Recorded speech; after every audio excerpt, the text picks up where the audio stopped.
mga ka-adventure, ang sarap magbiyahe ngayon, no? Hay! Ang luwag ng kalsada.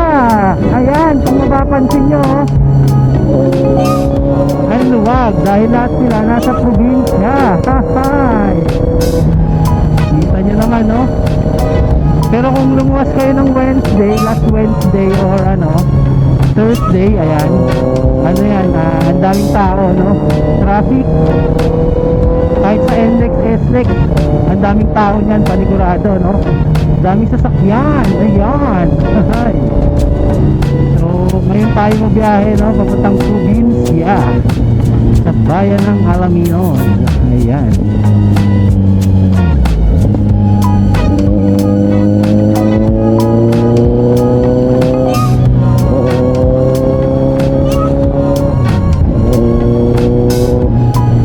Alright, dito tayo sa Lugiz, Quezon City.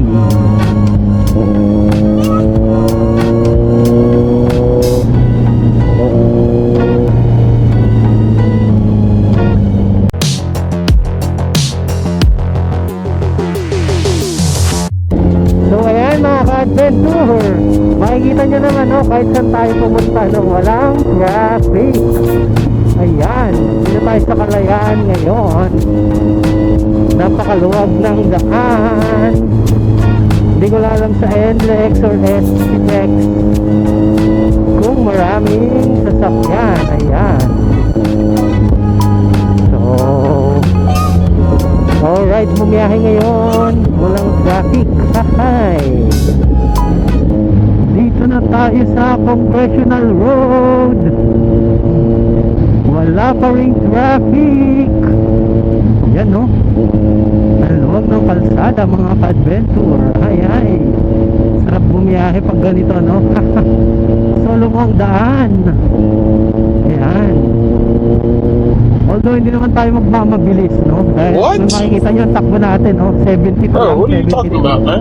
At least yung traffic kasi malaking bagay yun sa oras na nakukonsumo natin, no? Ayan, kaya hindi ka tulad pag dire-diretso tapos kahit ang takbo mo yung mga mga 100 ganyan, pero sa expressway yun, katulad dito, takbo mo lang dito 60, 70, okay na, di ba? At least hindi ka tumitigil, no? Dire-diretso, malaking factor yun, mga ka-adventure. Ayan.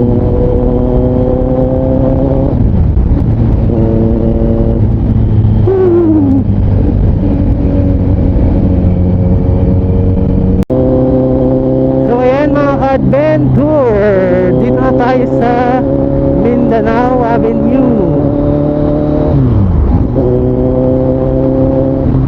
Still wala pa ring traffic. Ayan ba, sarap magbiyahe ngayon dahil nasa probinsya lahat ng mga tao.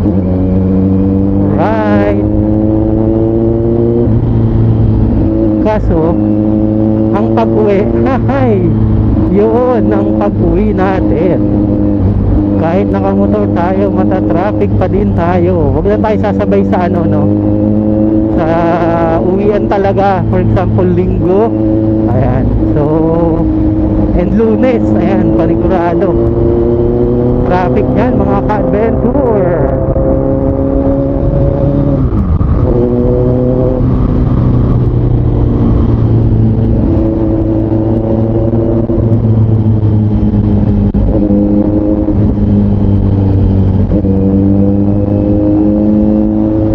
Update ko kayo pag nasa NLEX na tayo. Stay tuned. Alright. So ayan mga ka-adventure, andito na tayo sa NLEX, no? Ayan, so kung makikita nyo, napabirit ako, no? Dahil halos wala kasing dumadaan, no? Konti lang yung sasakyan. Tapos ayan, kung makikita nyo naman, di ba? Napakaluwag ng daan. Kaya ayan, napastay tuloy ako sa sa left lane. Update ko kayo pag nasa SLEX na tayo, mga ka-adventure. Alright. Ayan mga ka-adventure, dito sa SLEX, no, wala rin masyadong sasakyan. Ayan. So, talagang nandito ng ang mga tao sa mga probinsya. mapapansin mo, ay mga speed natin, no? 100, mag-overtake 110, balik na ulit. Sana naririnig nyo ako, no? At ang rinig ko ngayon parang bagyo eh. Sa lakas ng hangin, no? Parang may bagyo. Yan.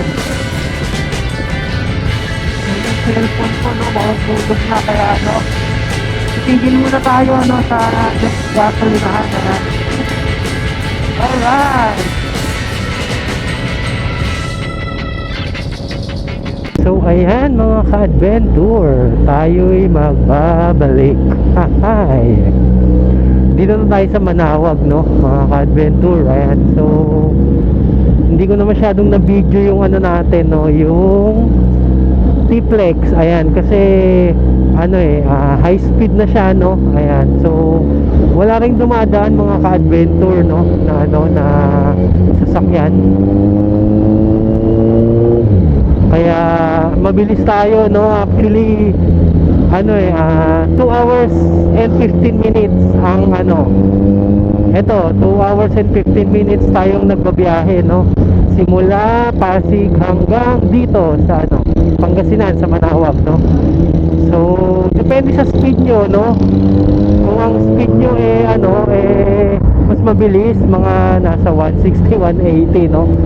Siguro kaya nyo ng 2 oras. Pero ako, ang speed ko lang, ang pinakamabilis ko is 150, no. Ayan, tapos babalik na ako sa 120, 130, 100. Ayan, so yun, siguro makakarating ako dun sa San Fabian mga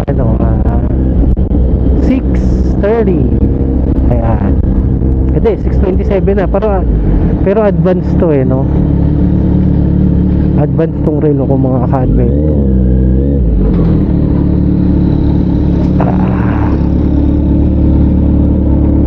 Ayan, so pagas muna tayo. So ayan mga ka-adventure, no, nalagpasan na natin yung Manawag Church. Ayan, and going na tayo sa San Fabian, Pangasinan. Hindi siya nakakapagod, no, kasi dire-diretso, hindi siya stop and go. Kaya okay din magbiyahe pag walang traffic and maluwag ang daan. Ayan, so shoutout muna tayo mga ka-adventure, no, sa mga relatives ko na pupuntahan ko dyan sa San Fabian, Pangasinan. Ayan, sa Nabo family. Lalong-lalo na sa kakambal ng aking mother na si Fortunato Nabua. Ayan, shoutout sa'yo, uncle, no? Tapos sa lahat ng mga kapatid ng mother ko, mga auntie ko, uncle ko na nandiyan, shoutout sa inyo. Pati sa mga pinsan ko, no, na nandiyan, shoutout sa inyong lahat. Shoutout na rin pala natin ng ating pinsan, no, na si Eric Tamayo. Ayan, shoutout sa iyo, sir, no. Sana makadaan ako sa iyo. Alright. So, hanggang dito na lang mga ka-adventure, no. Ride safe always and all